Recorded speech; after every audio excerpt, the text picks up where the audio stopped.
नमस्ते, मैं डॉक्टर अभिरुचि आपका मेरे एस्ट्रोलॉजी चैनल पर स्वागत करती हूँ। बहुत बार मुझे ये सवाल पूछा जाता है कि राशि के अनुसार रत्न पहनने की सही विधि क्या होती है। रत्न पहनते वक्त लोगों के मन में ये जिज्ञासा होती है कि हम कौन से उंगली में रत्न को पहने, पूजा का मुहूर्त कैसे होगा, कौन से समय पे और किस तरह से पूजा करनी चाहिए, हम पूजा करेंगे तो वो उसका सही तरीके से फल हमें मिलेगा कि भी नहीं। तो इस सभी चीज़ों का हल आपको इस वीडियो में मिल जाएगा। हमारी नवरत्न की पूजा विधि की सीरीज में इन सभी चीजों की जानकारी, समस्त नवरत्नों के बारे में आइए अब हम जानते हैं कि मूंगा रत्न कौन पहन सकता है। अगर आप इसके बारे में कंफ्यूज हैं तो सबसे आसान है कि आप किसी अच्छे एस्ट्रोलॉजर को अपनी कुंडली दिखाइए और जान लीजिए कि मूंगा रत्न आप पहन सकते हैं या नहीं। बट अगर आपको खुद को समझना है तो मंगल रिश्ते में हमारे भाइयों का कारक होता है। तो अगर लगातार आपके भाइयों के साथ झगड़े चल रहे हैं, प्रॉपर्टी को लेकर कोई विवाद हो रहा है, क्योंकि मंगल भूमि पुत्र भी मायने जाता है, तो प्रॉपर्टी आपकी कहीं फंसी है, कोर्ट केसेस आपके ऊपर चल रहे हैं, लगातार लोगों के साथ आपके झगड़े होते हैं, बार बार पर आपका खून खौलता है, आपको बीपी जैसे बीमारियां हैं, हार्ट में तकलीफ है, खून संबंधित परेशानी है, हर काम आपका झगड़े के सिवा शांतिपूर्ण तरीके से कभी होता ही नहीं है, तो आपने मूंगा रत्न अवश्य पहनना चाहिए। शरीर में अगर आपको शांति और ग्राउंडिंग की कमी लगती है, ऐसा लगता है कि हर बार आप बहुत ज्यादा तेज गुस्से में आ जाते हैं, तो भी आपने मूंगा रत्न धारण करना चाहिए। तो आइए हमारे नवरत्न की पूजा विधि के सीरीज में आज हम पूजा करने के बारे में जानकारी लेंगे, महारत्न मूंगा के बारे में। आइए तो अब हम जानते हैं कि मूंगा रत्न धारण करने का सही समय कौन सा है। वैसे तो हफ्ते में 3 दिन इसकी पूजा की जा सकती है, मंगलवार, गुरुवार और रविवार। मंगलवार के दिन सुबह 6 से 7 के बीच में तथा दोपहर में 1 से 2 के बीच में इसकी पूजा की जा सकती है। गुरुवार के दिन सुबह 6 से 7 के बीच में तथा दोपहर में 2 से 3 के बीच में इसकी पूजा की जा सकती है। और रविवार के दिन सुबह 5 से 6 के बीच में तथा दोपहर को 12 से 1 के बीच में इसकी पूजा की जा सकती है। मूंगा रत्न की पूजा विधि करने के लिए आपको कुछ सामानों की आवश्यकता होगी। सबसे पहले तो लाल कलर का 1.25 मीटर कपड़ा आप ले लीजिए। 1.25 मुट्ठी मसूर की दाल आपको लेनी है। मसूर की दाल पर मंगल का प्रभाव होता है। उसके बाद आपको सीजन के अकॉर्डिंग जो भी फूल अवेलेबल है, गेंदे के, लाल गुलाब के फूल आपको सभी ग्रहों की पूजा में इस्तेमाल हो सकते हैं। हल्दी, कुमकुम, चावल तथा अभिषेक के लिए पंचामृत, सादा जल, गंगा जल, कपूर और प्रसाद और नैवेद्य के लिए आपको हलवे का भोग तैयार कर लेना चाहिए। हफ्ते में 3 दिन इसकी पूजा की जाती है। जो दिन आप पूजा के लिए चूज करेंगे, जो दिन आप पूजा के लिए सिलेक्ट करना चाहेंगे, उसके 1 रात पहले आपको दूध, गंगा जल और गौमूत्र में अंगूठी जो है वो इस तरह से डुबो देनी है। अगर आपके पास समय की कमी है तो पूजा के मुहूर्त के 1 से 2 घंटे पहले भी आप अंगूठी इसमें डाल के रख सकते हैं। सबसे पहले आप अपने पूजा स्थान पर चौरंग, चौकी या पाट रख लीजिए। उसके ऊपर आपको इस प्रकार से लाल कपड़ा बिछा लेना है और लाल कपड़े पे 1.25 मुट्ठी मसूर की दाल रखनी है। पिछली रात को जो अंगूठी आपने दूध, गंगा जल या गौमूत्र में डुबो के रखी थी, उसको आप निकाल लीजिए। उसके बाद आपको सादे पानी के साथ उसको धो लेना है, अच्छे से वॉश कर लीजिए। इसके बाद अंगूठी को आपको अच्छे से किसी कपड़े से ड्राई कर लेना है, उसको पोंछ लेना है। पोंछने के बाद आप अपने पूजा स्थान पर इस तरह से एक प्लेट रख लीजिए और प्लेट पर आपको अंगूठी रख देनी है। अब हम मंगल के मंत्र द्वारा पंचामृत या दूध के साथ इसका अभिषेक करेंगे। मंगल का मंत्र होता है ओम अम अंगारकाय नमः, ओम अम अंगारकाय नमः, ओम अम अंगारकाय नमः, ओम अम अंगारकाय नमः। इस तरह से 108 बार आप पंचामृत या दूध के साथ मूंगे के रत्न पर अभिषेक करेंगे। रत्न पर अभिषेक करने के बाद आपको साफ पानी के साथ धो लेना है। अगर इस रत्न का ज्यादा प्रभाव आप बढ़ाना चाहते हैं तो अभिषेक में आप शहद का भी इस्तेमाल कर सकते हैं। शहद को पानी में घोलकर ओम अम अंगारकाय नमः ऐसा बोलते बोलते आप मूंगे के रत्न का अभिषेक करें। अभिषेक करने के बाद फिर से एक बार आपको सादे जल से अंगूठी वॉश कर लेनी है। उसके बाद आप इसको सूती किसी कपड़े से ड्राई कर लीजिए, पोंछ लीजिए। पोंछने के बाद सामने रखे हुए मसूर की दाल पर आपको रत्न को प्रस्थापित कर देना है। जब भी किसी भगवान की पूजा आप करते हैं तो उसी तरह से आपको मूंगे के रत्न की अंगूठी को हल्दी, कुमकुम, चावल के अक्षत के साथ चंदन का टीका लगाना है। आपके पास अगर अत्तर अवेलेबल है तो अत्तर का भी इस पर छिड़काव कीजिए। अत्तर के बाद आपको आपके सीजन में जो भी फूल अवेलेबल है वो फूल अर्पण करने हैं। फूल अर्पण करने के बाद आपको अंगूठी को धूप या अगरबत्ती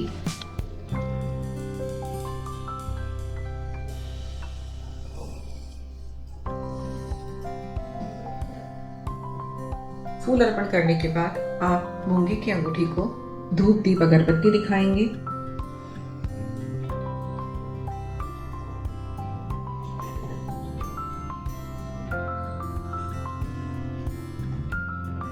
धूप और अगरबत्ती दिखाने के बाद अब हम मूंगे की अंगूठी को भोग लगाएंगे। भोग में आप गुड़ या लाल रंग की किसी भी मिठाई का इस्तेमाल कर सकते हैं। हलवे का प्रसाद लगाना ज्यादा फायदेमंद होगा। भगवान को हमने भोग लगाया है। भोग लगाने के बाद आप मंगल ग्रह को प्रार्थना करेंगे, मूंगे की अंगूठी को प्रणाम करेंगे और आपके जीवन में ऊर्जा, उत्साह, आत्मविश्वास, निडरता, भूमि संबंधित कार्यों में सफलता और शरीर में खून संबंधित कोई भी बीमारी ना हो, आपके ऊपर शक्ति, बल और बुद्धि का प्रभाव बना रहे, ऐसा बोलते हुए मंगल आशीष मांगे। भोग लगाने के बाद समय आता है आरती का। मंगल ग्रह के देवता होते हैं गणेश जी। अगर आप गणेश जी की आरती करना चाहें, आप गणेश जी की आरती कीजिए। जिन लोगों को आरती नहीं आती, YouTube पर आरती अवेलेबल है, आप उसका सहारा ले सकते हैं। अगर आरती नहीं करनी है तो आप सिंपली कपूर जला दीजिए। कपूर जलाने के बाद भी किसी भी पूजा की संपन्नता हो जाती है। अभी हम कपूर जलाएंगे। कपूर जलाने से महत्वपूर्ण उपस्थित सारी नकारात्मक ऊर्जा का शमन होता है, तो कपूर आप अवश्य जलाइए। कपूर जलाने के बाद आप अग्नि को शांत करने के लिए इस तरह से उस पर पानी घुमाएंगे और वो कहीं नीचे जमीन पर डाल दीजिए। अंगूठी को भी कपूर दिखाएंगे। अगर आप चाहते हैं तो उसको इस तरह से घुमा लीजिए। खुद भी कपूर की आरती लीजिए। इसके बाद मूंगा यह रत्न आप राइट हैंड के रिंग फिंगर में, जिसे हम अनामिका उंगली कहेंगे, इसमें आप पहन सकते हैं। यहाँ पे आपका मूंगा रत्न पूजा विधि समाप्त हुआ है। अभी तो हमने पहली बार पूजा करके रत्न धारण करने की विधि पूरे विधि विधान से समझ ली, मगर एक बार पूजा करने से ही आपका काम नहीं होगा। अगर आप चाहते हैं कि लगातार आपको इसी रत्न का प्रभाव बना रहे, ये रत्न आपके ऊर्जा, उत्साह और एनर्जी को बढ़ाते रहे, तो आपको रत्न धारण करने के बाद हर 5 से 6 महीने के बाद इसको चार्ज करते रहना चाहिए। चार्ज करने की बहुत छोटी सी विधि है, वो मैं अभी आपको बताने जा रही हूँ। आप जब भी कभी आप रत्न की पूजा करना चाहें, वहां से कौन सा पहला शुभ मुहूर्त मिल रहा है वो देख लीजिए। खासतौर पर पूर्णिमा, गुरु पुष्य योग, सर्वार्थ सिद्धि, अमृत सिद्धि, छोटे छोटे त्योहार आते हैं, उसमें से कोई एक अच्छा सा मुहूर्त आप देख लीजिए। कैलेंडर में ये अवेलेबल होता है। अगर मुहूर्त समझने में आपको दिक्कत आ रही है, डिस्क्रिप्शन बॉक्स में आपको लिंक मिल जाएगा, वहां से आप सही समय और तिथि का चुनाव कर सकते हैं। ऐसा कोई समय जब आपने निर्धारित कर लिया है, उस समय पर आधा घंटे पहले या 1 घंटा पूजा करने के पहले आप इस तरह दूध, गंगाजल, गौमूत्र में अपनी अंगूठी डुबो के रख दीजिए। आधे घंटे के बाद आप इसको साफ पानी में डाल के वॉश कर लीजिए, धो लीजिए। उसके बाद आपको आपके शरीर का जो लेफ्ट भाग है, मतलब लेफ्ट हैंड है, उसमें अंगूठी इस तरह से पकड़नी है। अंगूठी यहाँ पे रखने के बाद आप राइट हैंड इस तरह से इस पर कवर कर लेंगे। लेफ्ट हैंड हमारे शरीर में ऊर्जा रिसीव करने वाला अंग बोला जाता है। इस तरह से हमने लेफ्ट हैंड में जब अंगूठी रखी और मंत्र का जाप हम करेंगे, तो मंगल की ऊर्जा को रत्न में हम आमंत्रित कर रहे हैं और उससे इस रत्न को अभिमंत्रित कर रहे हैं। इस तरह से रत्न रखने के बाद हमने राइट हैंड से उसको कवर कर लेना है और मंगल के मंत्र का लगातार 5 मिनट निरंतर जाप करना है। मंगल का जाप होगा ओम अम अंगारकाय नमः, ओम अम अंगारकाय नमः, ओम अम अंगारकाय नमः।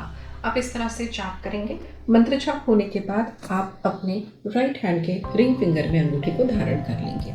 यहाँ पे आपकी चार्जिंग की विधि समाप्त होती है। कोशिश कीजिएगा लगातार हर 2 से 3 महीने के बाद, और अगर आपको अच्छे लक्षण मिल रहे हैं, अच्छे परिणाम मिल रहे हैं, तो 5-6 महीने के बाद आप अपने रत्नों को इस तरह से चार्ज करते रहें। कोशिश कीजिएगा पूजा में इस्तेमाल किया गया सामान आपको घर में लंबे समय तक नहीं रखना है। 1-2 दिन में आप उसको इमीडिएटली कहीं दान कर दीजिए। आप मंदिरों में दे सकते हैं, आप भिखारियों को दान कर सकते हैं, या अपने घर में काम करने वाले नौकरों को भी इसे दे सकते हैं। लाल रंग का कपड़ा, मसूर की दाल, इस पर अपने तरफ से कुछ दक्षिणा अवश्य रख दें और ये सामान कहीं दान कर दें। अब हमने पूरे विधि विधान से रत्नों की पूजा तो कर ली है, पर कुछ चीज़ों का ध्यान आपको अवश्य रखना चाहिए। अगर कितनी भी पूजा करके आपने महंगे से महंगा रत्न पहना है, बट अगर इन चीज़ों का ध्यान नहीं रखा गया है तो उस रत्नों का लंबे समय तक अच्छा प्रभाव आपको नहीं मिलेगा। सबसे पहली बात तो आप अगर किसी के अंतिम संस्कार में जा रहे हैं, जिसे हम फ्यूनरल भी प्रोसेशन भी कहते हैं, उस समय पर वहाँ पे बहुत ज़्यादा नकारात्मक ऊर्जा होती है। राशि के अनुसार उस ग्रह की प्राण प्रतिष्ठा आपने उस रत्न में जो की है, वहाँ पे अगर आप अंगूठी पहन के जाते हैं तो वो रत्न का प्रभाव संपूर्णतः नष्ट हो जाता है। तो सबसे पहले आप ध्यान रखेंगे कि किसी के अंतिम संस्कार का न्यूज़ जैसे ही आपको मिलता है, जाने से पहले आप अपनी अंगूठी अपने भगवान या पूजा स्थान में रख दीजिए। वहाँ से जैसे ही आप आते हैं, हिंदू संस्कार में होता है कि आपको नहाना जरूरी होता है। आप सबसे पहले नहाएंगे, नहाने के बाद भगवान को आके हाथ जोड़ेंगे। हाथ जोड़ने के बाद आपको अंगूठी अपने लेफ्ट हैंड में लेनी है, जो कि हम रिसीविंग हैंड कहते हैं। इसमें आपको अंगूठी रखनी है, आपको राइट हैंड से उसको कवर करना है। 5 मिनट जो भी रत्न आप पहन रहे हैं उसका राशि का मंत्र आपको बोलना है। डिस्क्रिप्शन बॉक्स में मिल जाएंगे। 108 बार वो मंत्र बोलने के बाद आप अपनी अंगूठी रिस्पेक्ट, मतलब जिस भी उंगली में आपको पहनने के लिए बोला गया है वहाँ पे आप उस अंगूठी को धारण करेंगे। और उस ग्रह का अच्छा प्रभाव अगर आप हासिल करना चाहते हैं तो जिस ग्रह को अंगूठी आप पहनते हैं उसका एक विशिष्ट दान भी आपको पता होगा। नहीं तो हमारे अलग अलग रत्नों की पूजा विधि सीरीज में कौन से ग्रह के लिए, कौन से रत्न के लिए कौन सी चीजों का दान करना चाहिए, ये भी दिया गया है। आप वो विशिष्ट दान मंदिर में जाके कुछ भिखारियों को, गरीबों को दान कर दीजिए, ताकि आपने अभी पूजा करके जो अंगूठी पहनी हुई है उसका पूरा प्रभाव आपको प्राप्त होगा। तो किसी के अंतिम संस्कार में जाने से पहले आपको अंगूठी जरूर उतार के जाना है। किसी कारणवश आप अगर भूल जाते हैं ऐसा करना, तो आने के बाद पूर्णतः पहले तरह से जो बड़ा विधि आपको पहली बार राशि का रत्न पहनने की जो विधि बोली गई है वो आपको फिर से दोहरानी होगी, अन्यथा उसके फल आपको नहीं मिलेंगे। मैं आशा करती हूँ कि राशि का रत्न पहनने में मैंने दी हुई जानकारी आपके लिए बहुत लाभदायी होगी। पूजा करके आपने जो रत्न पहना है वो आपके जीवन में बड़े परिवर्तन लाएगा। आपके लिए जो भी चीज़ आप चाहते हैं, सुख सुविधा, संपन्नता, आर्थिक स्थिति, सभी में आपको लाभ हो। मैं कोशिश करूंगी कि आपके मन में अगर ऐसे बहुत अलग अलग सवाल है तो आप मुझे उसको कमेंट में लिख सकते हैं। मैं उस पर वो जानकारी वीडियो के रूप में देने की कोशिश करूंगी। मैं चाहती हूँ कि आप इसको लाइक करेंगे और ज़्यादा से ज़्यादा ज़रूरतमंद लोगों तक ये वीडियो पहुँचाने की कोशिश करेंगे। तो आप इसको शेयर करें, सब्सक्राइब करें, मुझे कमेंट करते रहें, ताकि मुझे आपके मन के सवालों का, प्रश्नों का उत्तर देने में आसानी होगी। ठीक है, आपने अब तक का ये पूरा वीडियो देखा है, इसके लिए मैं डॉक्टर अभिरुचि, मेरे एस्ट्रोरुचि परिवार की ओर से आपको धन्यवाद देती हूँ। शुभम भवतु।